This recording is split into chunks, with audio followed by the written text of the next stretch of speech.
Sudah boleh langsung presentasi saat ini? Ya, Pastor, boleh. Ya. Senang sekali boleh berjumpa lagi dengan saudara-saudara semua di malam ke-8 ya dari seri KKR, peristiwa-peristiwa akhir zaman. Dan saat ini saya akan membahas tentang satu judul yang sangat penting di akhir zaman ini, yaitu tentang tipu daya setan ya di akhir zaman. Sebelum kita mulai, saya ajak kita semua untuk sekali lagi berdoa, meminta kehadiran kuasa Roh Kudus. Mari kita berdoa. Tuhan yang Maha Kuasa, Engkau sebagai Tuhan Juru Selamat Khalik yang kami sembah siang malam. Engkau Tuhan atas program yang kami sedang laksanakan. Kami mau serahkan seluruh presentasi, kabaran firman Tuhan, peralatan, internet, dan hamba-Mu. Mohon kuasa Roh Kudus agar menuntun di dalam pembahasan firman Tuhan ini, sehingga dengan kuasa Tuhan saja kabaran ini akan disampaikan, boleh memberkati jemaat. Dan biarlah bukan karena kuat kuasa manusia, melainkan karena kuasa Tuhan saja. Dan biarlah acara ini, kabaran firman Tuhan, KKR ini akan berlangsung sampai selesai dengan pertolongan dan kuasa Roh Kudus. Kami mohon kehadiran-Mu Tuhan. Inilah doa kami dalam nama Yesus kami berdoa. Amin.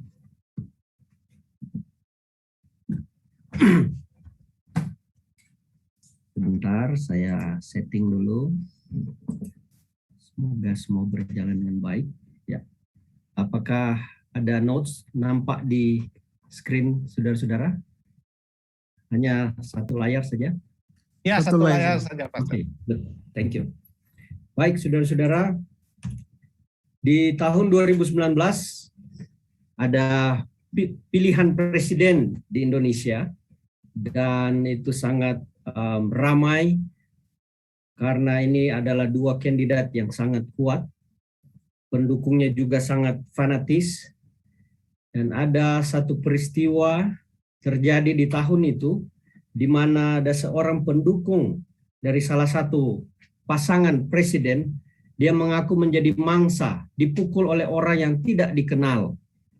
Jadi pendukung-pendukungnya ya, mereka marah, bahkan merasa ini adalah pekerjaan atau perbuatan dari lawan politik dari salah satu pasangan presiden. Dan begitu tersiar berita ini dan begitu viral. Dan orang begitu percaya bahwa ibu ini dipukul. Bayangkan wajahnya sampai hancur macam ini.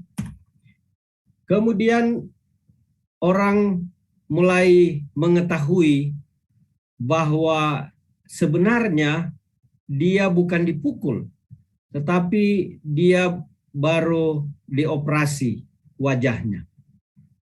Dan akhirnya benar-benar diketahui bahwa itu hanyalah hoax, itu hanyalah tipu dayanya untuk mengacaukan salah satu pasangan. Dan akhirnya dia mengaku bahwa dia bukan dipukul, tetapi dia hanya dibedah plastik, bukan dianiaya. Sehingga dia harus masuk penjara atas kebohongan yang dia buat selama kurang lebih 2 tahun. Dan dikatakan bahwa dia mengaku dirinya sendiri bahwa dia adalah pencipta hoax terbaik di Indonesia. Saudara yang saya kasih di dalam Yesus Kristus, ada sekitar 2,3 miliar orang Kristen di Indonesia, di dunia, yang menyebut diri mereka Kristen atau mengidentifikasi diri mereka Kristen, tetapi secara alkitabiah Yesus berkata bahwa banyak orang sesat, ya. Sesaklah pintu dan sempitlah jalan yang menuju kepada kehidupan, dan sedikit orang yang mendapatinya. Banyak orang yang sesat dan jiwa mereka tertipu. Sekalipun banyak yang mengaku Kristen, tetapi mereka tersesat dan tertipu. Saya ingin memulaikan dengan membaca Alkitab dari kitab Yehezkiel. Siapa yang punya kitab di rumah boleh membuka ayat-ayat yang kita akan baca di buku Yehezkiel. Di dalam Yehezkiel 33 ayat yang kedua berkata, "Hai anak manusia, berbicaralah kepada teman-temanmu sebangsa dan katakanlah kepada mereka, kalau aku mendatangkan pedang atas sesuatu negeri dan bangsa, negeri itu mengambil seorang dari antara mereka dan menetapkan dia menjadi penjaganya. Dan penjaga ini melihat pedang itu datang atas negerinya, lalu meniup sangkakala untuk memperingatkan bangsanya. Kalau ada orang yang memang mendengar suara sangkakala itu, tetapi ia tidak mau diperingatkan sehingga sesudah pedang itu datang ia dihabiskan, darahnya tertimpa kepada dirinya. Ia mendengar suara sangkakala tetapi ia tidak mau diperingatkan, darahnya tertimpa kepadanya sendiri. Kalau ia mau diperingatkan, ia menyelamatkan nyawanya. Sebaliknya, penjaga yang melihat pedang itu datang tetapi tidak meniup sangkakala dan bangsanya tidak mendapat peringatan sehingga sesudah pedang itu datang, seorang dari antara mereka dihabiskan, orang itu dihabiskan dalam kesalahannya. Tetapi aku akan menuntut pertanggung jawab atas nyawanya dari penjaga itu. Dan engkau anak manusia, aku menetapkan engkau menjadi penjaga bagi kaum Israel.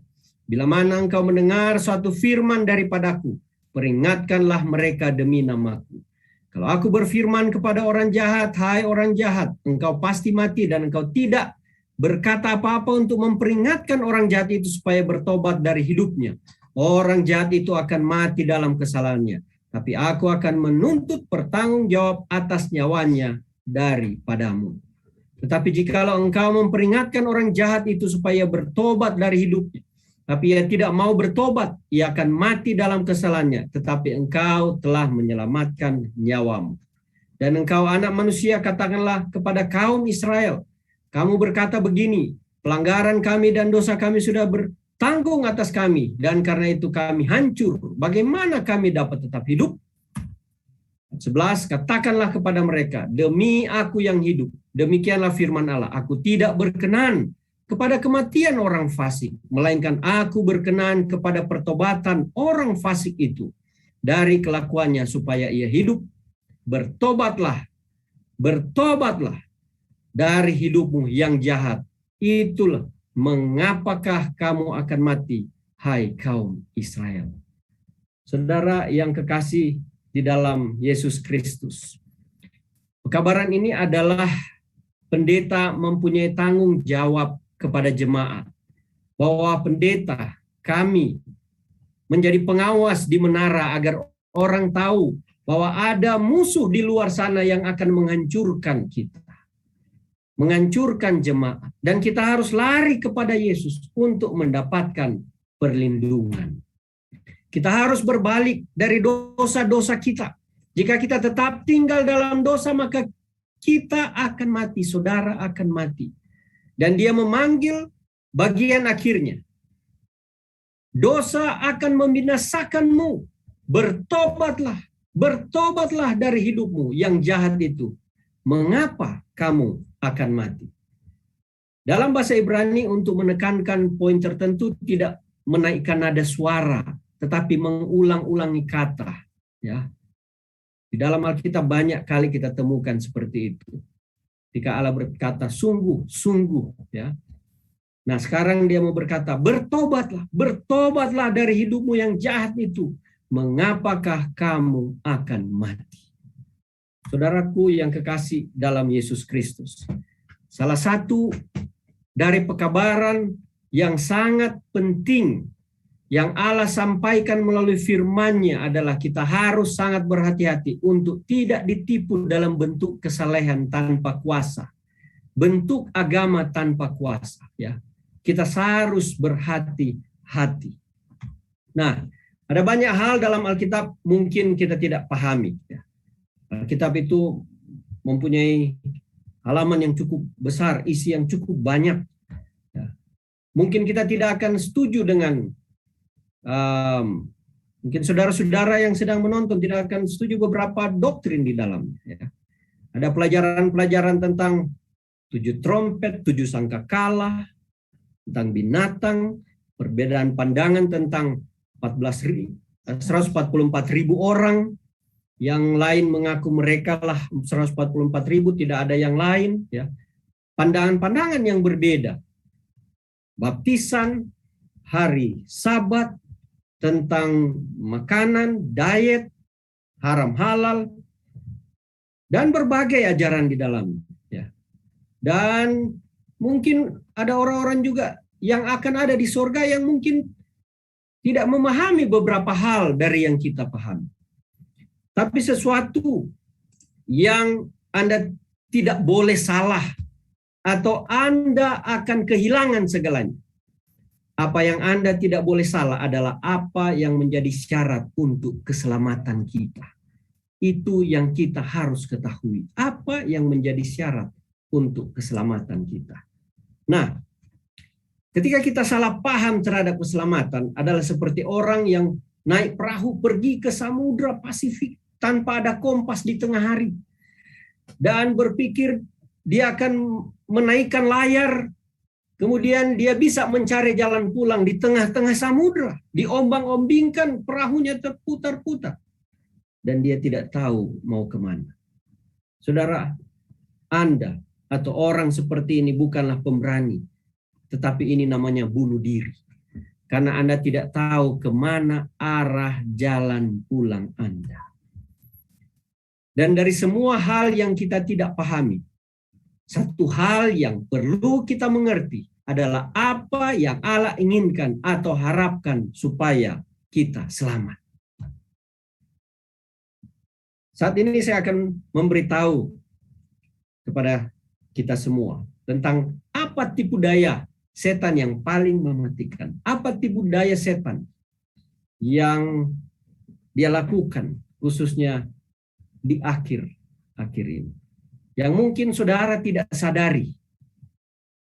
Mari kita buka di dalam kitab Kejadian pasal 3. Adapun ular ialah yang paling cerdik dari segala binatang di darat yang dijadikan oleh Tuhan Allah. Ular itu berkata kepada perempuan itu, tentulah Allah berfirman, semua pohon dalam taman ini jangan kamu makan buahnya, bukan? Lalu sahut perempuan itu kepada ular itu, buah pohon-pohon dalam taman ini boleh kamu makan. Tetapi tentang buah pohon yang ada di tengah-tengah taman, Allah berfirman, jangan kamu makan ataupun raba buah itu, nanti kamu mati. Tetapi ular itu berkata kepada perempuan itu, sekali-kali kamu tidak akan mati. Tetapi Allah mengetahui bahwa pada waktu kamu memakannya, matamu akan terbuka dan kamu akan menjadi seperti Allah, tahu tentang yang baik dan yang jahat. Perempuan itu melihat bahwa pohon itu baik untuk dimakan dan sedap kelihatannya. Lagi pula pohon itu menarik hati karena memberi pengertian. Lalu ia mengambil dari buahnya dan dimakannya. Kemudian diberikannya juga kepada suaminya yang bersama-sama dengan dia. Dan suaminya pun memakannya. Maka terbukalah mata mereka berdua dan mereka tahu bahwa mereka telah telanjang. Lalu mereka menyemat daun pohon ara dan membuat cawat. Saudara, penipuan setan yang paling berbahaya adalah amaran dosa tidak berlaku kepada Anda.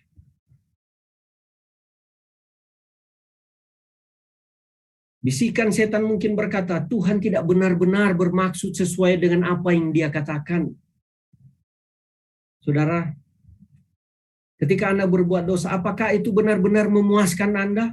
Belum tentu, tidak juga seperti itu. Dan kadang-kali Anda mempunyai banyak pengalaman melalui dosa yang Anda alami. Tapi itu semua adalah kebohongan, ya. Dan inilah penipuan setan yang sangat berbahaya. Ketika amaran, peringatan akan dosa tidak lagi berlaku kepada Anda. Beberapa tahun yang lalu di Indonesia ada peristiwa yang cukup besar juga, mengambil perhatian dari masyarakat.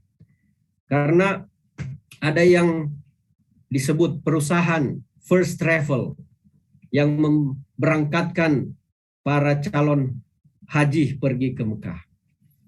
Dan di tahun itu mereka telah mengumpulkan uang para haji, di mana mereka para calon haji ini harus mengumpulkan puluhan juta dalam bentuk rupiah.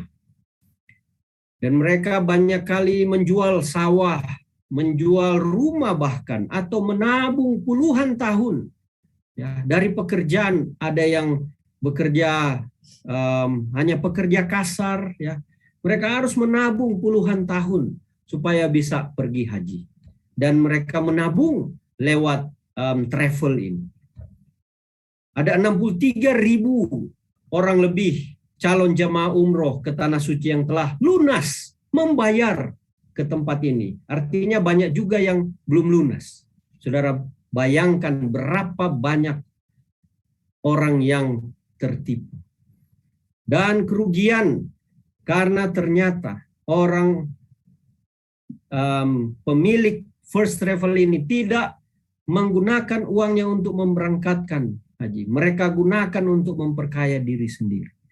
Dan kerugian dikira sekitar 264,3 juta ringgit Malaysia. Ya. Kalau Indonesia 905 miliar rupiah. Besar sekali nilai uang yang mereka pakai untuk memperkaya diri mereka. Rumah mereka begitu besar, mereka menikmati kehidupan yang sangat mewah. Dan orang-orang yang telah menabung uangnya tak dapat dikembalikan lagi. Habis begitu saja. Dan mereka harus menanggung, ya, bertanggung jawab atas penipuan yang telah mereka lakukan terhadap para calon haji ini. Karena telah mempercayakan uang mereka dan ternyata tidak ada hasilnya. Saudara, setan adalah seniman penipuan. Dia memberikan janji-janji tapi dia tidak berencana untuk menepati janjinya. Dan beberapa orang sangat berisiko akan kehilangan segala-galanya. Ya. Dia memberikan janji palsu. Sehingga orang-orang banyak yang tertipu. Saudara-saudara, jangan sampai kita terbabit di dalamnya. Jangan sampai kita salah dan tertipu dengannya. Yesus jelas menyebutnya di dalam khutbah di atas bukit Matius 7:21. Firman Tuhan berkata, bukan setiap orang yang berseru kepadaku, Tuhan, Tuhan akan masuk dalam kerajaan sorga. Melainkan dia yang melakukan kehendak Bapakku yang di sorga. Ayat 22, pada hari terakhir banyak orang akan berseru kepadaku, Tuhan, Tuhan, bukankah kami bernubuat demi namamu dan mengusir setan demi namamu dan mengadakan mujizat, banyak mujizat demi namamu juga? Itu artinya apa, saudara-saudara? Orang yang memanggil Yesus Tuhan hanyalah orang Kristen yang mengakui dia Tuhan. Ada yang tidak mengaku dia Tuhan. Orang yang mengaku dia Yesus Tuhan adalah orang yang sadar secara akal pikiran. Orang saleh juga mungkin, ya, yang dia paham betul Yesus adalah Tuhan. Dan dia membuat mujizat, mengusir setan, bernubuat, memanggil nama Yesus. Tapi apa yang Yesus cakapkan? Dalam ayat 23, pada waktu itulah aku akan berterus terang kepada mereka dan berkata, aku tidak pernah mengenal kamu, enyahlah daripadaku, kamu sekalian pembuat kejahatan. Kamu semua adalah pelanggar hukum.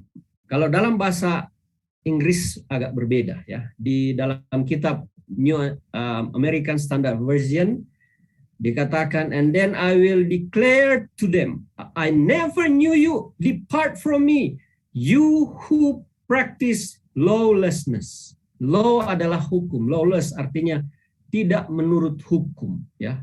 Lawlessness, pelanggar hukum. Jadi Yesus katakan, kamu yang berbuat mujizat, mengusir setan, bernubuat, memanggil namaku, tapi kamu tidak menurut hukumku, pergi dari sini. Artinya binasa kamu. Saya tidak mengenal kamu. Bukan Yesus tidak tahu siapa mereka, bukan. Tapi dalam arti orang yang melanggar hukum Allah, Yesus tidak menerimanya masuk ke dalam kerajaan surga. Karena di ayat 21 dikatakan mereka tidak melakukan kehendak Bapakku yang di surga. Saudara, banyak kali orang berkata seperti ini. Oh Pak Pendeta, pernah saya diundang ke satu gereja berkhotbah dan katakan pendetanya menggunakan, Pak Pendeta kalau berkhotbah sini jangan khotbah tentang hukum Allah dan hari Sabat. Karena bagi banyak orang, ketika menerima Yesus sebagai juru selamat pribadi, tidak perlu lagi hukum Allah. Yang penting mereka bersembah Tuhan sesuai dengan yang terbaik bagi mereka. Sebagaimana Kain dan Habel, saudara-saudara. Kain datang membawa persembahan yang terbaik, tetapi apa yang terjadi? Persembahannya tidak diterima oleh Tuhan karena yang Tuhan minta adalah korban hewan, bukan buah-buahan yang terbaik menurut dia. Dia akan menyembah Tuhan, benar menyembah dua-dua, tetapi bukan penyembahan yang sesuai kehendak saya yang Tuhan terima, tetapi yang sesuai kehendak Tuhan dan penyembahan Habel yang diterima. Saudara, menjadi pengikut Yesus, kita harus menuruti perintahnya. Kehendak Allah adalah orang yang masuk ke dalam kerajaan surga. Jadi tidak semua orang yang memanggil Yesus Tuhan akan selamat. Ya, tidak semua orang yang bahkan memiliki bukti kesuksesan, ya, sukses dalam penginjilan, sukses di dalam membangun gereja besar mungkin dengan mujizat, nubuat, mengusir setan, ya, tetapi tidak secara otomatis ternyata sama. Ada orang yang punya kuasa yang luar biasa dalam pelayanan, tapi itu tidak menjamin. Bukan itu, saudara-saudara. Kalau kita atau Anda berbuat kejahatan, pelanggaran hukum, Tuhan katakan, Yesus katakan, saya tidak mengenal Anda. Kamu sekalian pelanggar hukum, pembuat kejahatan. Saudara, Yesus datang menyelamatkan kita tidak di dalam dosa, tetapi dari dosa. Artinya apa? Yesus menyelamatkan kita bukan supaya kita terus berbuat dosa, melanggar hukumnya. Tidak. Tapi dia menyelamatkan kita dari dosa kita. Dan kita bertobat, meninggalkan dosa kita. Tidak hidup terus di dalam dosa. Ada banyak orang yang mengaku Kristen dan mencampakkan dirinya dalam kehidupan dosa yang mematikan.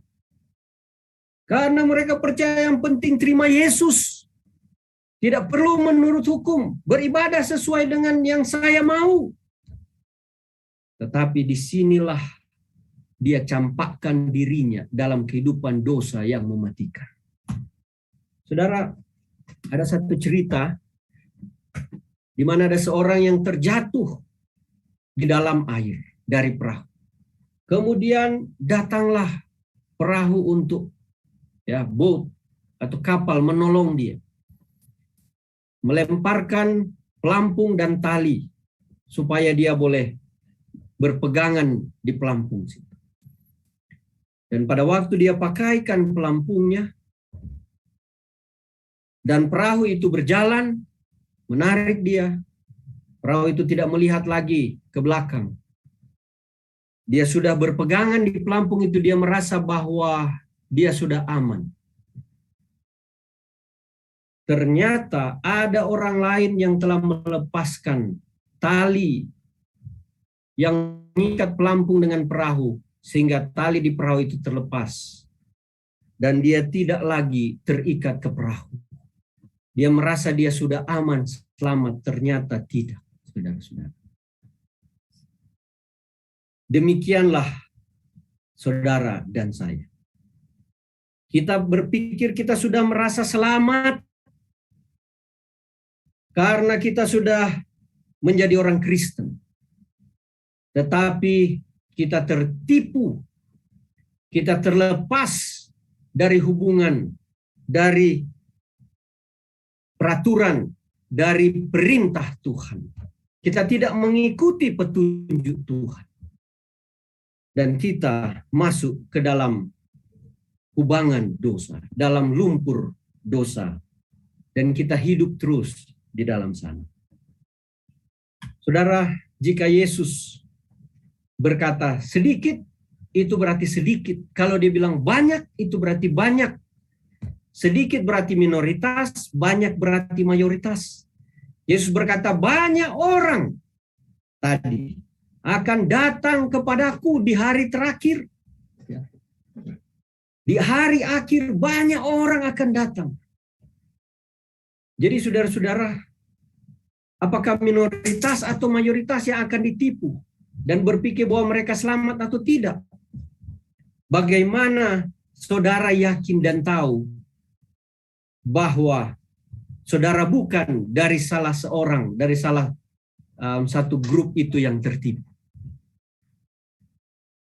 Dan ini adalah satu pertanyaan yang terpenting yang harus kita tanyakan dalam diri kita. Apakah saya sudah selamat ataukah saya tertipu? Kita harus tanya kepada Tuhan. Tuhan, saya mau tahu apakah saya sudah selamat, Tuhan. Dan yang menjadi tragedi yang paling menyedihkan dari kehidupan manusia adalah kalau kita kehilangan hidup kekal kita. Betapa sialnya nasib kalau kita kehilangan hidup kekal. Nah, kalau begitu bagaimana saya tahu bahwa saya selamat? Yesus memberikan jawabannya di dalam Matius 7 ayat yang ke-15. Waspadalah terhadap nabi-nabi palsu yang datang kepadamu dengan menyamar seperti domba, tetapi sesungguhnya mereka adalah serigala yang buas. Dari buahnya lah kamu akan mengenal mereka. Dapatkah orang memetik buah anggur dari semak, duri atau buah ara dari rumput duri? Demikianlah setiap pohon yang baik menghasilkan buah yang baik, sedang pohon yang tidak baik menghasilkan buah yang tidak baik. Tidak mungkin pohon yang baik itu menghasilkan buah yang tidak baik, atau pohon yang tidak baik itu menghasilkan buah yang baik. Dan setiap pohon yang tidak menghasilkan buah yang baik pasti ditebang dan dibuang ke dalam api. Ayat 20, jadi dari buahnya lah kamu akan mengenal mereka. Saudara, ada orang berkata, saya bersyukur saya adalah orang Kristen. Pergi ke gereja dan pendeta katakan, jika saya menerima Kristus dan yang penting mengulang-ulangi doa ini, maka engkau akan menerima hidup yang kekal. Dan melalui iman, yang penting percaya saja bahwa engkau sudah selamat. Saudara, banyak orang diajarkan seperti ini. Yang penting berdoa saja, hafal saja doa ini. Anda sudah pasti selamat. Datang saja ke gereja. Ya. Atau yang penting Anda datang ke gereja, nyanyi saja. Ya. Kamu nyanyi saja dengan sukacita dalam ibadahmu. Kamu sudah selamat. Saudara, tentu langkah pertama kita selamat dari dosa masa lalu oleh karena iman. Melalui kasih karunia Yesus Kristus. Tapi saudara-saudara, kita harus bertobat dari dosa-dosa kita. Ya. Kita tidak saja tinggal cukup sampai yang penting berdoa saja. Yang penting nyanyi pujian. Cukup sampai situ, tidak. Ya. Mereka tidak diberi petunjuk untuk bertobat dari dosa-dosa. Berbalik dari dosa-dosamu. Akui dosa-dosa dan sehingga memperoleh karunia. Berdoa berulang-ulang dan sampai di situ saja. Dan itulah kebanyakan dunia kekristenan. Bernyanyi sampai situ saja. Saudara, sering kita mempraktikkan ini dan kita tidak menyadari. Kita tidak diajarkan. Kita berbuat sekehendak masing-masing dan hidup hanya berbeda sedikit dengan keduniawian.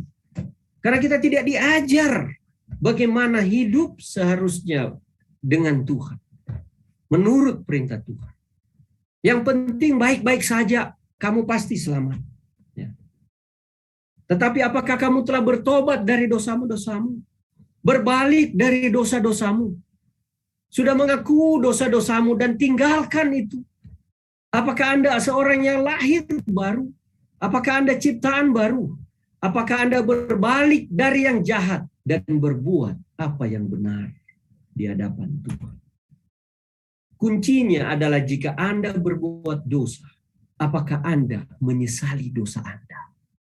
Apakah Anda bertobat? Banyak orang berbuat dosa tapi tidak menyesali.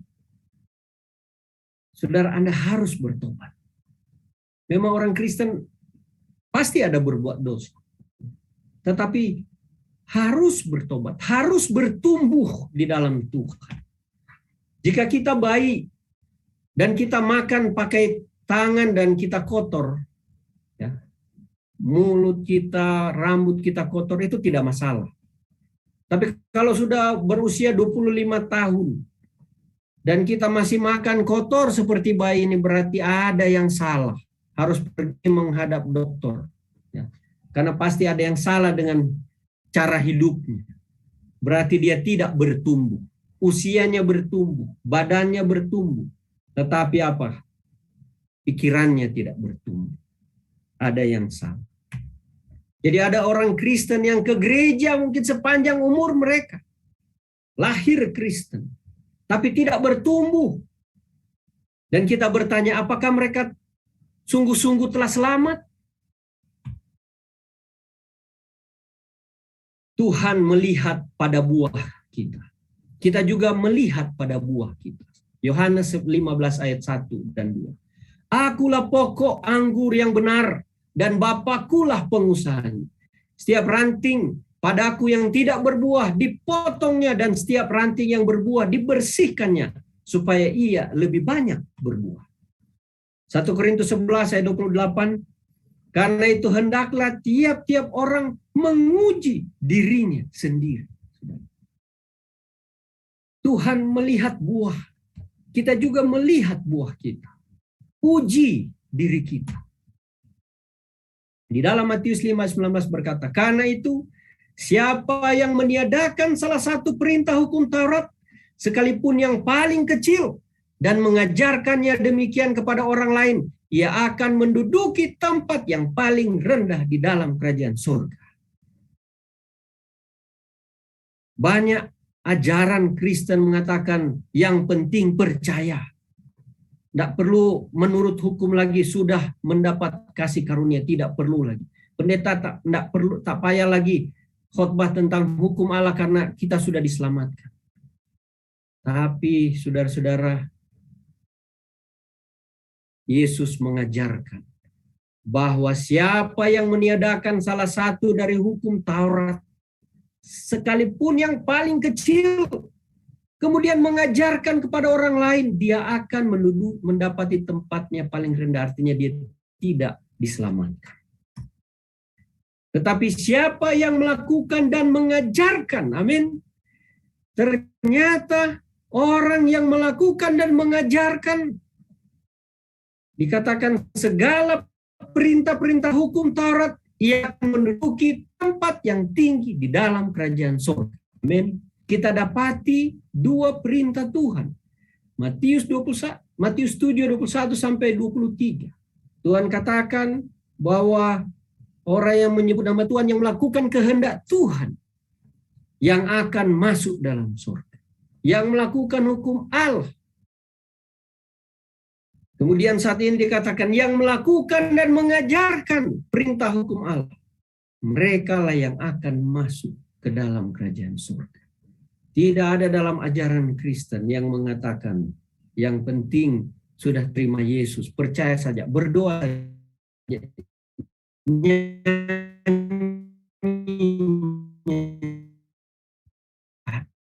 harus bertobat. Kita harus, jika kita mau dikatakan berada di tempat yang tinggi di dalam kerajaan surga, yang melakukan dan mengajarkan. Yesus mau kita untuk menjadi penurut. Dia mau kita untuk berbalik dari dosa-dosa kita dan bertobat dari dosa-dosa kita. Tidak saja menjadi orang Kristen dan cukup berdoa dan tidak bertobat, tinggal di dalam dosa terus. Cukup nyanyi-nyanyi saja dan tidak diajarkan dan tidak melakukan apa yang Tuhan kehendaki. Tidak diajarkan untuk menurut hukum Allah. Saudara yang saya kasih dalam Yesus, warning bagi kita, peringatan bagi saudara yang rindu mendengarkan firman Tuhan, mendengar panggilan Tuhan. Kalau kita tidak melakukannya, firman Tuhan, perintah-perintah Tuhan, hukum Allah ini, maka kita akan kehilangan segalanya. Inilah yang setan katakan kepada Hawa. Dia katakan dalam bahasa saya sendiri, saya akan menuntun engkau kepada pengalaman yang lebih luar biasa, Hawa. Ini akan memuaskanmu kalau engkau makan buah ini. Engkau akan mengalami pengalaman yang tak terbayangkan. Tapi sedih, mereka mendengar pencobaan setan. Mereka berpikir tidak akan ada konsekuensi kepada mereka. Setan katakan kepada Hawa, kamu tidak akan benar-benar mati. Saudara-saudara, Hawa percaya. Dia lupa petunjuk Tuhan. Dia lupa firman Tuhan. Dia percaya kepada kata-kata setan. Saudara, siapa yang saudara percaya saat ini dalam hidup saudara? Allah katakan, dosa itu mati. Mati ya mati. Kalau Anda menurut, Anda akan hidup. Tapi setan katakan, kalau Anda berdosa, Anda tidak akan mati. Tidak apa-apa. Tidak usah takut. Allah nggak akan lakukan seperti yang dia buat. Buat saja sesuka hatimu. Ya. Ini ajaran setan. Kamu nggak akan mati. Saudara, inilah yang setan selalu ajarkan. Dari sejak kejadian dunia, manusia di Taman Eden dan mereka jatuh. Sampai masuk ke dalam ajaran di gereja. Bahwa ada kehidupan. Di balik kematian tidak akan mati. Tubuh ini yang mati. Jiwamu akan tetap hidup. Ya. Wahyu 16 ayat 14 berkata, itulah roh-roh setan yang mengadakan perbuatan-perbuatan ajaib. Dan mereka pergi mendapatkan raja-raja di seluruh dunia. Untuk mengumpulkan mereka guna peperangan pada hari besar. Yaitu hari Allah yang maha kuasa. Banyak perbuatan ajaib. setan mengajarkan tentang doa untuk arwah. Arwah dapat datang, berbicara kepada orang yang masih hidup, memberikan motivasi, dorongan, kekuatan, membantu mereka tidak mati. Kalau kita berdoa pada arwah akan ada pertolongan. Saudara, inilah ajaran setan itu yang sudah masuk ke dalam dunia. Banyak orang melakukan persembahan kepada orang mati, berdoa bahkan kepada orang mati, meminta berkah ataupun mendoakan mereka supaya arwah mereka tenang, tidak berjalan-jalan atau tidak marah. Diberi makan supaya arwah itu baik-baik saja. Dan kalau arwah itu salah dilayani, dia akan marah kepada kita. Ada orang tua yang datang berbicara kepada kita atau melihat kita dari surga dan sebagainya. Atau kalau dia ada dosa, sedikit dia harus dibakar dulu, baru dia diangkat ke surga. Saudara, betapa banyaknya ajaran-ajaran kepalsuan ini. Kebakaan jiwa.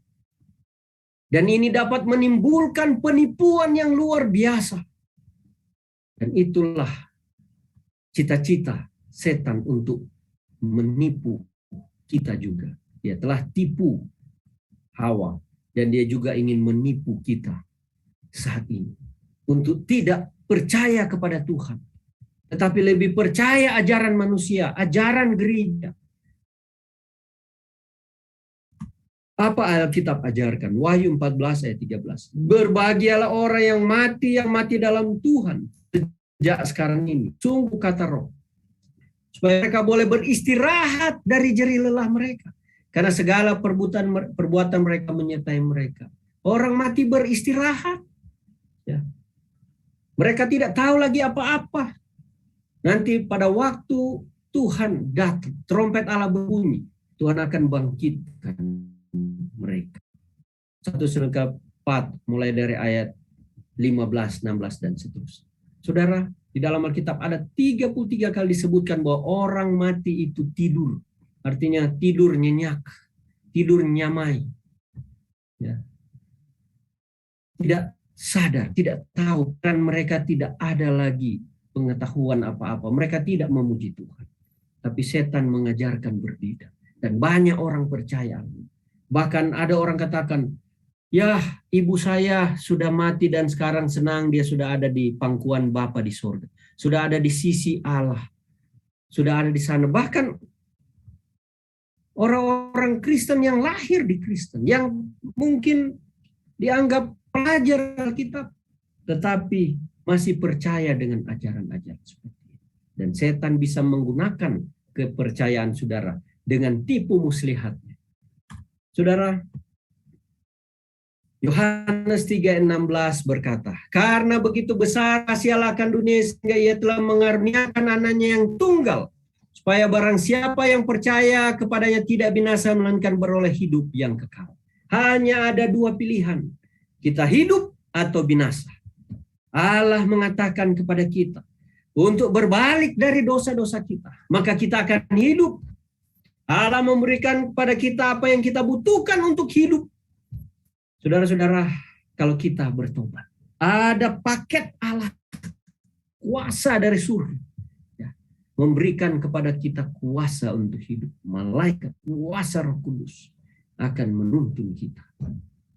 Namun ada ajaran-ajaran palsu dan guru-guru palsu di luar sana yang mengajarkan berbeda. 2 Timotius 3 ayat 5 mengatakan, secara lahiriah mereka menjalankan ibadah mereka, tetapi pada hakikatnya mereka memungkiri kekuatannya. Jauhilah mereka itu, firman Tuhan katakan. Beritakanlah firman, siap sedialah baik atau tidak baik waktunya. Nyatakanlah apa yang salah, tegurlah dan nasihatlah dengan segala kesabaran dan pengajaran. Karena akan datang waktunya, orang tidak dapat lagi menerima ajaran sehat, tetapi mereka akan mengumpulkan guru-guru menurut kehendaknya untuk memuaskan keinginan mereka. Mereka akan memalingkan telinganya dari kebenaran dan membukanya bagi dongeng. Ayat yang sama di dalam Kisah pasal 20 dan 29 berkata, aku tahu bahwa sesudah aku pergi, serigala-serigala yang ganas akan masuk ke tengah-tengah kamu dan tidak akan menyayangkan kawanan itu. Ayat 30, bahkan dari antara kamu sendiri akan muncul beberapa orang yang dengan ajaran palsu mereka berusaha menarik murid-murid dari jalan yang benar dan supaya mengikuti mereka. Inilah firman Tuhan katakan, ada nabi-nabi palsu, guru-guru palsu. Bahkan di dalam gereja sendiri ada guru-guru palsu yang menarik sesuai dengan keinginan mereka. Bahkan murid-murid itu pun ingin ada hanya guru palsu yang menyenangkan hati mereka. Tapi saya mau beritahu kepada saudara-saudara malam hari ini, ada denominasi Kristen yang tidak mempan terhadap ajaran palsu ini. Ada, saudara-saudara. Tidak semua yang telah tertipu oleh guru-guru palsu ini. Dalam Wahyu 12 ayat 17 berkata, maka marahlah naga itu kepada perempuan itu, lalu pergi memerangi keturunan yang lain yang menuruti hukum-hukum Allah dan memiliki kesaksian Yesus. Naga disimbolkan sebagai setan. Perempuan adalah gereja, ya. Di mana naga itu marah kepada perempuan, tapi ada yang dia kejar lagi, yaitu keturunan yang lain dari gereja yang besar itu. Yaitu apa? Yang menuruti hukum-hukum Allah dan yang memiliki kesaksian Yesus. Allah mempunyai gereja setiap zaman. Dan gereja yang terakhir yang digambarkan di sini adalah yang menuruti hukum-hukum Allah dan memiliki kesaksian Yesus. Inilah umat Allah. Di dalam Wahyu 14 ayat 12 dikatakan, yang penting di sinilah ketekunan orang-orang yang kudus, yang menuruti perintah Allah dan iman kepada Yesus. Inilah ciri-ciri denominasi yang tidak terbabit pada penipuan guru-guru palsu, ajaran-ajaran palsu, nabi-nabi palsu tersebut. Ya. Di mana ada dua ciri-cirinya, menuruti perintah Allah dan iman kepada Yesus. Ya.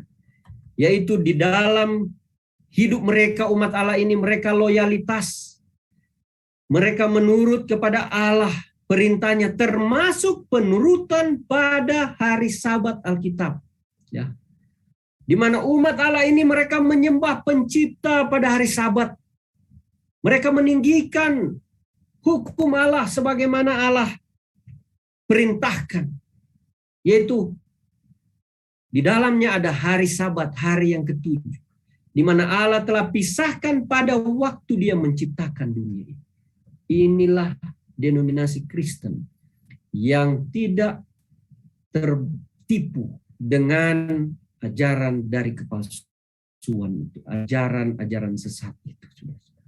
Bergabunglah dengan mereka, masuklah ke dalam umat Allah ini, karena Tuhan katakan keluar dari Babylon, keluar dari ajaran-ajaran kepalsuan, bergabung dengan barisan umat Allah yang akan menyambut kedatangan Tuhan yang kedua kali. Saudara-saudara, setan tetap sama dalam segala zaman. Kalau di zaman Israel ada nabi benar dan nabi palsu, di zaman sekarang pun dia punya guru palsu dan nabi palsu. Di tengah-tengah umat Allah pun ada. Dia telah masuk di dalam setiap denominasi Kristen. Dan idenya adalah Anda boleh tetap berbuat dosa dan Anda tetap akan selamat. Buat dosa saja, tidak apa-apa. Anda sudah selamat. Tapi itu tidak benar, saudara-saudara. Sekali lagi, sebagai orang Kristen, mungkin Anda berbuat kesalahan. Anda orang baik.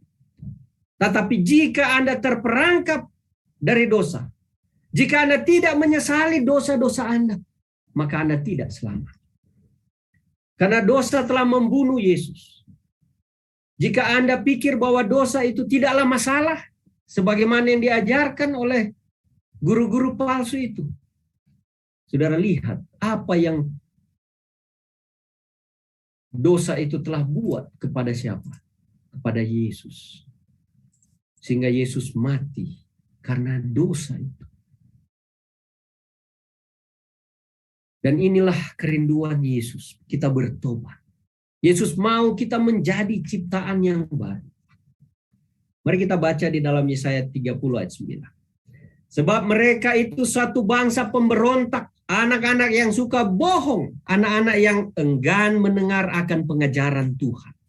Yang mengatakan kepada para tukang tilik, jangan menilik, dan kepada para pelihat, jangan lihat bagi kami hal-hal yang benar, tetapi katakanlah kepada kami hal-hal yang manis. Lihatlah bagi kami hal-hal yang semu. Menyisihlah dari jalan dan ambillah jalan lain. Janganlah susahi kami yang dengan yang Maha Kudus Allah Israel. Saudara, mereka mau mendengarkan kebohongan. Mereka tidak mau Allah datang sehingga mereka akan menjadi kaya dan sehat. Ya, inilah ajaran yang kita sering dengarkan. Yang penting kasih dan tidak perlu berbicara kesucian. Pendeta tak payah berkhotbah tentang hukum Allah. Jangan berkhotbah tentang Sabat. Yang penting mereka sehat dan kaya raya. Ada ATM di sorga.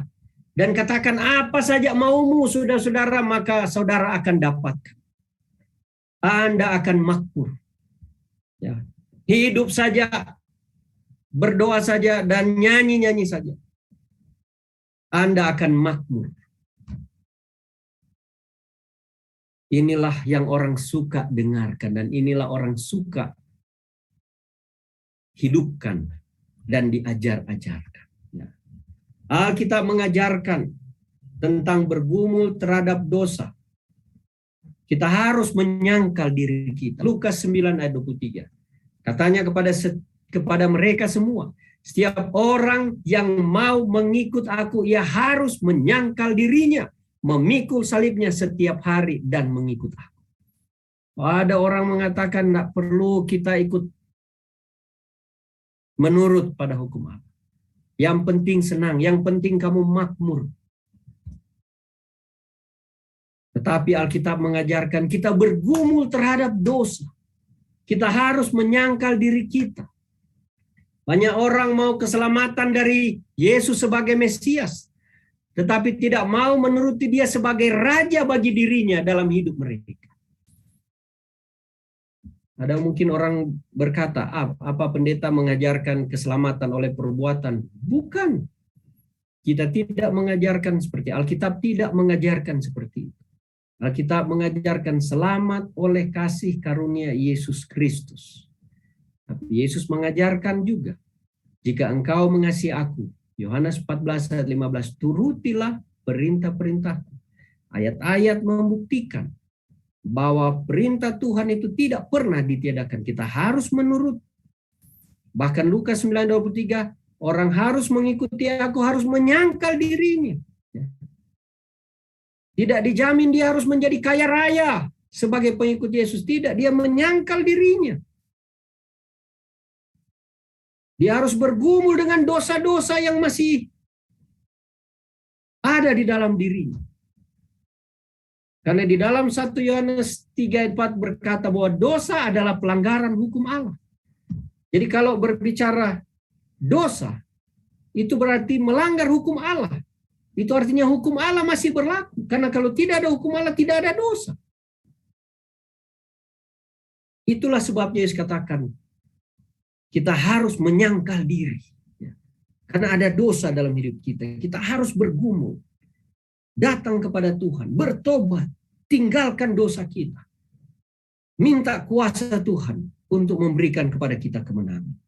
Inilah mengikut Yesus. Ya. Tapi banyak orang hanya mau keselamatan darinya. Mau kasih karunia-Nya saja. Maunya enaknya saja.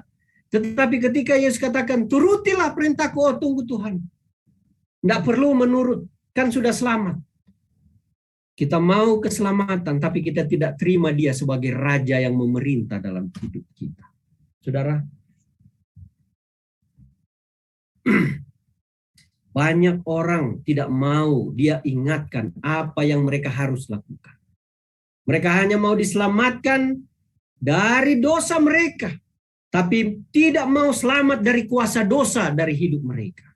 Mereka hanya mau selamat dari hukuman dosa, tapi tidak mau selamat dari kuasa dosa. Ada 3 bagian jika Anda mau diselamatkan, yaitu dari hukuman dosa,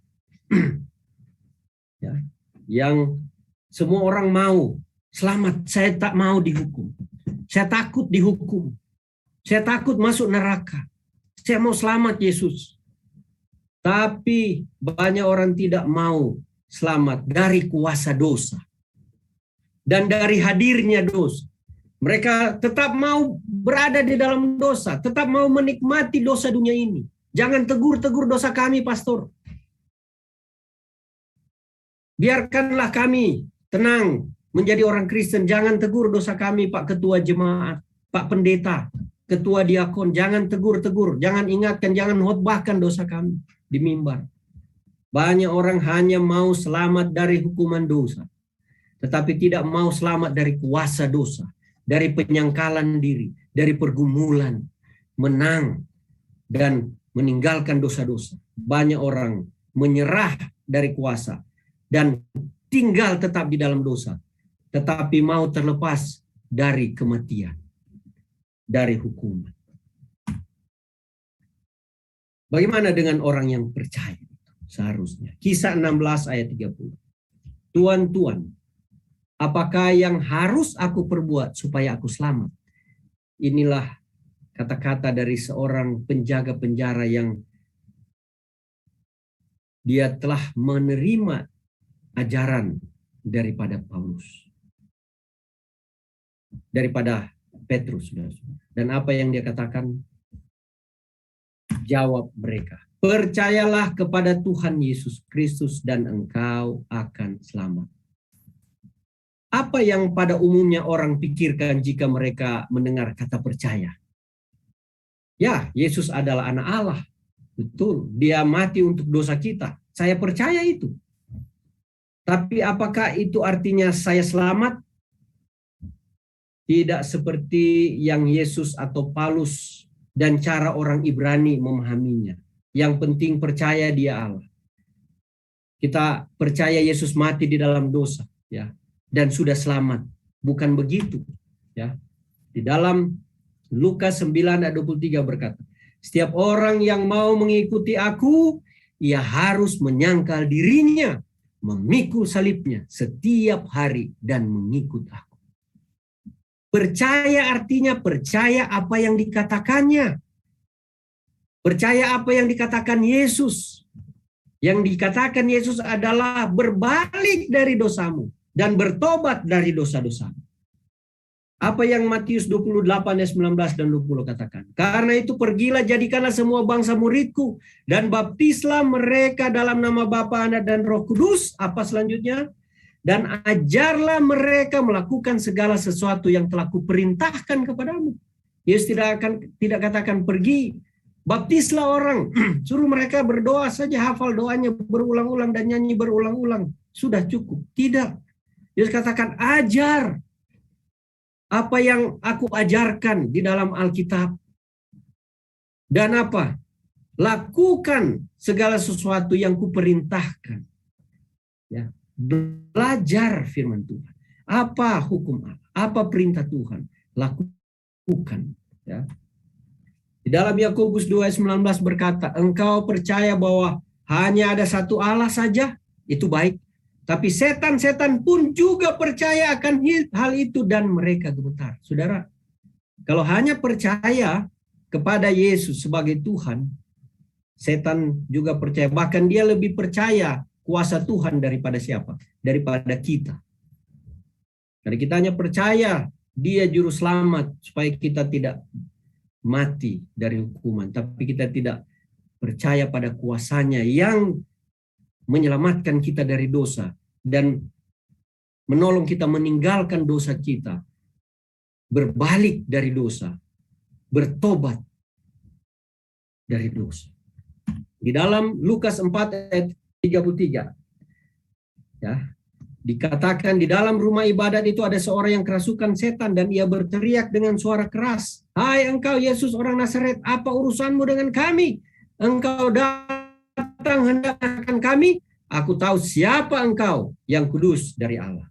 Saudara-saudara, setan selalu katakan dia mengenal siapa Yesus. Apakah setan tahu dialah Allah? Ya. Dia bahkan lebih tahu kuasanya dari saudara yang mengetahui. Apakah setan tahu dia mati di kayu salib? Ya. Apakah dia tahu Yesus mati untuk dosa-dosa kita? Ya. Sehingga itulah sebabnya dia mencoba untuk menghentikan kematian Yesus. Dengan pengetahuan ini, apakah itu membuat setan selamat? Tidak, saudara-saudara. Jadi tidak saja percaya bahwa Yesus mati bagi kita, tapi percaya bahwa dia dapat mengubah hati Anda dan memberikan Anda kuasa yang baru. Kuasa untuk hidup baru. Kuasa untuk tidak berada di dalam dosa, tidak melanggar hukum-hukum Allah. 1 Korintus 6 ayat 9 berkata, "Atau tidak tahukah kamu bahwa orang-orang yang tidak adil akan dapat bagian dalam kerajaan Allah?" Atau tidak tahukah kamu bahwa orang-orang yang tidak adil tidak akan mendapat bagian dalam kerajaan Allah? Janganlah sesat, orang cabul, penyembah berhala, orang berzina, banci, orang pemburit, pencuri, orang kikir, pemabuk, pemfitnah, dan penipu tidak akan mendapat bagian dalam kerajaan Allah. Saudara lihat di sini ada pezina, banci, pemburit. Ini bagian dari LGBT, ya. Saudara, orang-orang seperti ini tidak akan mendapat bagian dalam kerajaan Allah. Dan beberapa orang di antara kamu demikian dahulu, tetapi kamu telah memberi dirimu disucikan, kamu telah dikuduskan, kamu telah dibenarkan dalam nama Tuhan Yesus Kristus dan dalam roh Allah kita. Saudara, yang berbuat dosa yang disebutkan tadi adalah pelanggaran terhadap hukum Allah. Itu dosa. Tapi orang yang sudah bertobat, demikianlah dahulu, ya, dan sudah memberi diri kepada Tuhan, disucikan, dikuduskan, dibenarkan dalam nama Tuhan Yesus Kristus. Inilah orang yang telah bertobat dan meninggalkan dosa-dosa tadi. Kalau saudara masih berada di dalam dosa-dosa tadi, tinggalkan saudara-saudara saat ini. Tuhan mau menyelamatkan saudara dari dosa saudara, bukan di dalam dosa saudara. Galatia 5 ayat 19 berkata, perbuatan daging telah nyata, yaitu percabulan, kecemaran, hawa nafsu, penyembahan berhala, sihir, perseteruan, perselisihan, iri hati, amarah, kepentingan diri sendiri, percideraan, roh pemecah, kedengkian, kemabukan, pesta pora, dan sebagainya. Terhadap semuanya itu kuperingatkan kamu, seperti yang telah kubuat dahulu, bahwa barang siapa melakukan hal-hal yang demikian, ia tidak akan mendapat bagian dalam kerajaan surga. Saudara, Tuhan mencintai Anda. Tidak ada dosa diizinkan masuk di surga. Tuhan mau saudara tinggalkan dosa itu. Minta kuasa Tuhan. Turuti hukum Allah, perintah Tuhan. Anda tidak boleh mempraktekkan semuanya ini, saudara-saudara, siapapun dia. Tidak hanya saja percaya dan hidup seperti dunia ini, saudara-saudara. Allah memanggil gereja untuk hidup di dalam kesucian. Di dalam Wahyu 21-27 dikatakan, tetapi tidak akan masuk ke dalamnya sesuatu yang najis atau orang yang melakukan kekejian atau dosa. Saudara, satu dosa pun tidak akan Tuhan izinkan masuk ke surga. Tidak ada satu dosa. Tilik hati kita. Jangan kita terbabit dalam penipuan setan. Tidak apa-apa, tak payah, tak masalah. Yang penting kamu orang Kristen. Ya, berdoa saja cukup. Ulang-ulangi saja, hafal saja doa. Atau yang penting kamu puji-pujian saja. Saudara, kalau dia tidak ajarkan meninggalkan dosa menurut hukum Allah supaya kamu apa? Masuk ke dalam apa? Kerajaan surga. Yang sudah menjadi pengikut Yesus, terima Yesus, harus tinggalkan dosa. Harus bertobat dari dosa-dosa. Karena satu dosa pun tidak akan dilayakkan masuk surga. Tuhan harus membakar setiap dosa. Sehingga orang yang masih berdosa, Tuhan harus bakar. Binasakan walaupun hanya satu. Ya. Neraka bukan untuk saudara dan saya. Itu untuk setan. Tapi kalau kita terbabit dalam dosa setan, kita juga akan dimasukkan ke sana. Tuhan tidak mau kita ke sana. Tuhan mau menyelamatkan kita. Allah harus selamatkan kita dari dosa, bukan di dalam dosa. Di dalam kitab Ibrani 12 ayat 1 ya. Dikatakan, let us also lay aside every encumbrance and the sin which so easily entangles us. Ya. Memang Tuhan tahu bahwa berbuat dosa itu senang ya. Dalam bahasa disebut, marilah kita juga menanggalkan segala beban dan dosa yang begitu mudah menjerat kita. Tuhan tahu. Dosa itu mudah kita lakukan. Ada kenyamanan di dalam dosa. Tapi itu hanya temporary. Itu hanya penipuan, saudara-saudara. Tuhan ajak, mengundang kita, menjemput kita. Tinggalkan dosa-dosa itu. Datang kepada Tuhan. Minta kuasa. Untuk kita boleh menang dari pergumulan dosa. Yeskiel 33 ayat 13. Mari kita lihat apa firman Tuhan. Kalau aku berfirman kepada orang benar, engkau pasti hidup.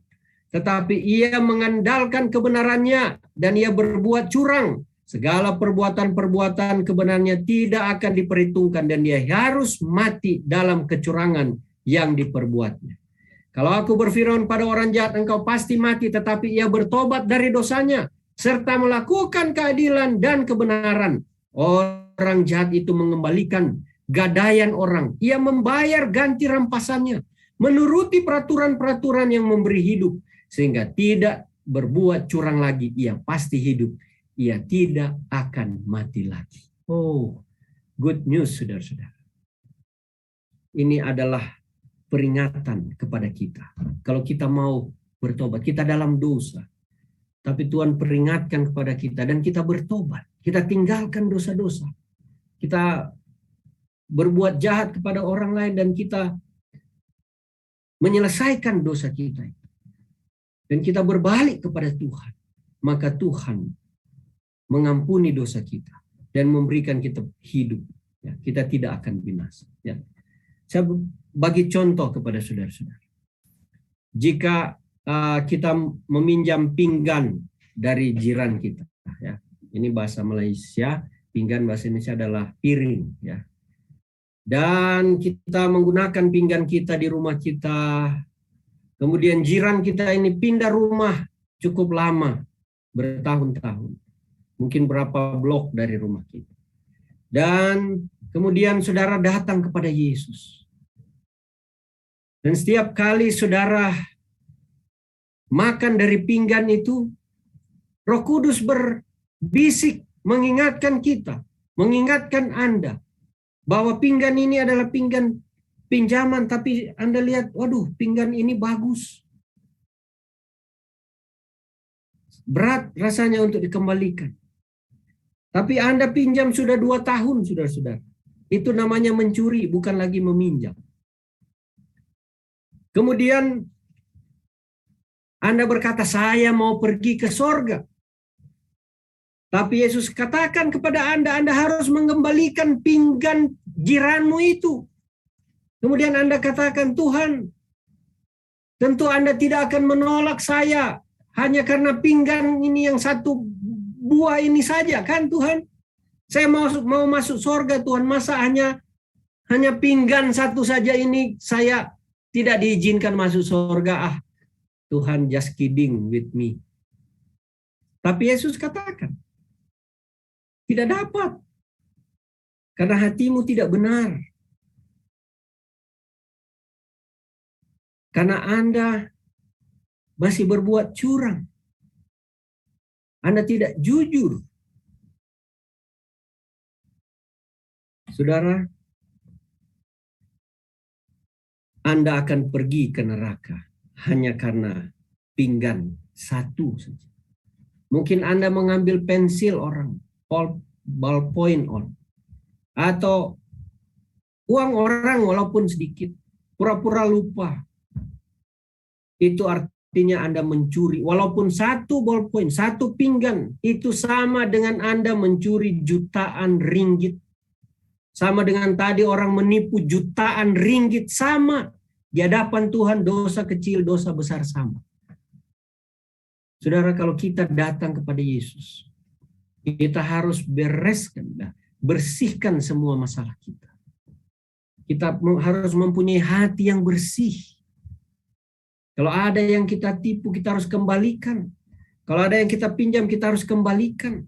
Kalau ada kita bermasalah dengan orang lain, kita harus selesaikan, saudara-saudara. Tidak ada satu dosa pun Tuhan akan izinkan masuk dalam surga. Kalau ada yang kita curi sudah lama, kita pinjam tidak kembalikan, saya harap besok saudara kembalikan semua. Jangan karena satu benda saja membuat saudara tidak diizinkan Tuhan masuk surga. Ada catatan Tuhan. Kita boleh pura-pura lupa, tapi dengan Tuhan tidak ada. Kita harus selesaikan. Yeskiel 33 ayat 15 berkata, orang jahat itu mengembalikan gadaian orang. Ia membayar ganti rampasannya. Menuruti peraturan-peraturan, memberi hidup, sehingga tidak berbuat curang lagi. Ia pasti hidup, ia tidak akan mati. Sebagaimana cerita Sakeus, kita tahu ceritanya. Ketika dia bertobat menerima Yesus, dia kembalikan berlipat kali ganda pada orang-orang yang selama ini dia curang. Inilah pertobatan. Dia menuruti perintah Tuhan. Dia berbalik dari dosanya. Dia tidak tinggal di dalam dosa ketika tidak menerima Yesus. Ayat 16 dikatakan semua dosa yang diperbuatnya tidak akan diingat-ingat lagi. Ia sudah melakukan keadilan dan kebenaran, maka ia pasti hidup. Saudara, firman Tuhan berkata sekali lagi Lukas 13 ayat 3, tetapi jikalau kamu tidak bertobat, kamu semua akan binasa atas cara demikian. Bertobat, saudara-saudara, supaya kita tidak binasa. Yohanes 5 ayat 14, engkau telah sembuh. Yesus katakan kepada orang yang lumpuh, jangan berbuat dosa lagi, supaya padamu jangan terjadi lebih buruk lagi. Kalau kau sudah sembuh, jangan berbuat dosa lagi. Dosa adalah pelanggaran hukum, jangan melanggar hukum. Ya mungkin kita jatuh, tapi kita harus bertobat datang kepada Yesus. Kemudian kepada perempuan yang didapat berlacur, kata Yesus, aku pun tidak menghukum engkau, pergilah dan jangan berbuat dosa lagi mulai sekarang ini. Yesus tak pernah bercakap, pergi dan jangan berbuat dosa sedikit saja. Tapi jangan berbuat dosa. Bukan sedikit saja jangan buat. Di dalam Yakobus 4 ayat 7 berkata, karena itu tunduklah kepada Allah dan lawanlah iblis maka ia akan lari daripada. Tunduk kepada Allah, maka engkau akan menang terhadap iblis. Yakobus 4 ayat 8 berkata, mendekatlah kepada Allah dan ia akan mendekat kepadamu. Tahirkanlah tanganmu, hai kamu orang-orang berdosa, dan sucikanlah hatimu, hai kamu yang mendua hati. Saudara, dekat kepada Allah. Usaha kita, upaya kita, bukan bagaimana menaklukkan dosa, bukan bagaimana menaklukkan penipuan itu. Kita lawan. Kita tak sanggup melawan setan itu, sudah. Penipuan-penipuan. Cara kita yang terbaik adalah dekat kepada Allah. Dia yang mempunyai kuasa untuk menaklukkan dosa-dosa yang ada pada kita. Kita tidak ada kuasa. Kita harus tunduk, datang dekat supaya kita menang. Yohanes 14 ayat 15 berkata, jikalau kamu mengasihi aku, kamu akan menuruti segala perintahku. Inilah perintah Yesus. Ya. Kasih aku, turuti perintah Yesus. Ya. Di dalam Yohanes 3:16 berkata apa? Karena begitu besar kasih Allah akan dunia ini sehingga Ia telah mengaruniakan anaknya yang tunggal. Supaya setiap orang yang percaya kepadanya tidak binasa, melainkan beroleh hidup yang kekal. Bagaimana kita memperoleh hidup yang kekal? Ketika kita memilih mengasihi Yesus tadi. Dengan demikian kita memilih kasih karunia Yesus, saudara-saudara. Arti kasih karunia tidak saja berarti rahmat dan kebaikan, melainkan arti kasihnya itu kita diberikan kuasa oleh Tuhan. Ya. Allah tidak memberikan kita kasih karunia untuk berdosa, tapi Dia memberikan kita kasih karunia untuk menjauhkan kita dari dosa. Jika kita tergoda dan berbalik kepada Allah, Dia akan mengirimkan malaikat dari sorga untuk menolong kita. Dia akan kirimkan kuasa supernatural untuk menolong kita terlepas dari dosa. Ya. Saudara yang kekasih di dalam Tuhan, kekristenan palsu itu adalah menurunkan standar kesucian demi untuk memenuhi gereja. Semua orang ingin melihat gereja bertumbuh, ingin nampak berhasil, sehingga membuat kompromi untuk menumbuhkan gereja. Pastor membuat jalan yang sempit kepada Tuhan dan dia jadikan lebar. Membaptis orang yang belum siap dibaptiskan dan dia baptiskan. Inilah kekristenan palsu. Menurunkan standar firman Tuhan, standar kekristenan, standar kebenaran, supaya orang banyak datang ke gereja dan supaya menguntungkan gereja itu. Ada motif-motif di balik itu. Dan agar nampak keberhasilan dan nampak gereja itu bertumbuh. Saudara, di dalam satu kutipan Review and Herald halaman 904 dikatakan, gereja-gereja kita menjadi tidak layak dengan menerima doktrin perintah manusia. Banyak yang diterima ke dalam gereja yang tidak bertobat. Laki-laki dan perempuan dan anak-anak diperbolehkan untuk mengambil bagian dalam baptisan yang khusyuk tanpa sepenuhnya diinstruksikan dan memperhatikan arti dari tata cara ini. Partisipasi dalam tata cara ini sangat berarti dan pendeta harus berhati-hati untuk memberikan setiap calon baptisan instruksi yang jelas mengenai makna dan kekhidmatan. Saudara, setan sedang berusaha untuk memperdaya, menipu Injil untuk membuat semakin banyak orang ke gereja. Saya banyak kali mendengar cerita seperti ini. Karena ada uang di balik itu yang besar dari jiwa yang dibaptiskan. Dibayar jiwanya, baptisan itu dibayar. Berbagi duit dengan yang dibaptiskan tanpa diajar, ya. Bahkan bisa dibaptis satu bus tanpa diajar karena supaya ada nampak banyak orang yang dibaptis, gereja bertumbuh. Pastor itu sukses dalam baptisan dan ada uang yang besar yang mereka terima di balik itu, ya. Setan sedang berusaha untuk memperdaya, menipu gereja, menipu umat-umat Tuhan, menipu pendeta, menipu anggota, dan menipu orang-orang yang dibaptiskan. Setan buat terhadap Injil, dia menipu sampai pada titik di mana itu tak ada pengaruh apa-apa, sampai kepada di dalam gereja kita, saudara-saudara. Kita harus pergi dari murka Allah yang sedang datang. Kita sedang binasa, akibat dosa ini binasa. Hanya ada satu-satunya cara kita selamat, adalah menerima pengorbanan Kristus. Menerima Kristus. Percaya pada Kristus Yesus. Ikuti Kristus dan ajaran-ajarannya. Milikilah buah rohnya. Itu artinya diselamatkan. Janganlah kita tertipu dengan tipu daya setan. Dengan memiliki bentuk kesalehan, keagamaan tanpa kuasa di dalam hidup kita.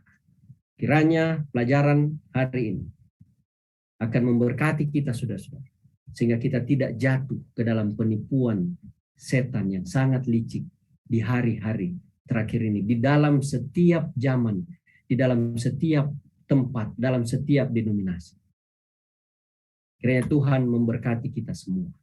Yesus rindu kita bertobat, datang berbalik, menerima Dia, mengikuti Dia, mencintai Dia, menuruti perintah-perintah, berjalan di dalam Yesus, meminta kuasanya, dan hidup di dalam keselamatan yang sesungguhnya. Tuhan Yesus memberkati kita. Amin.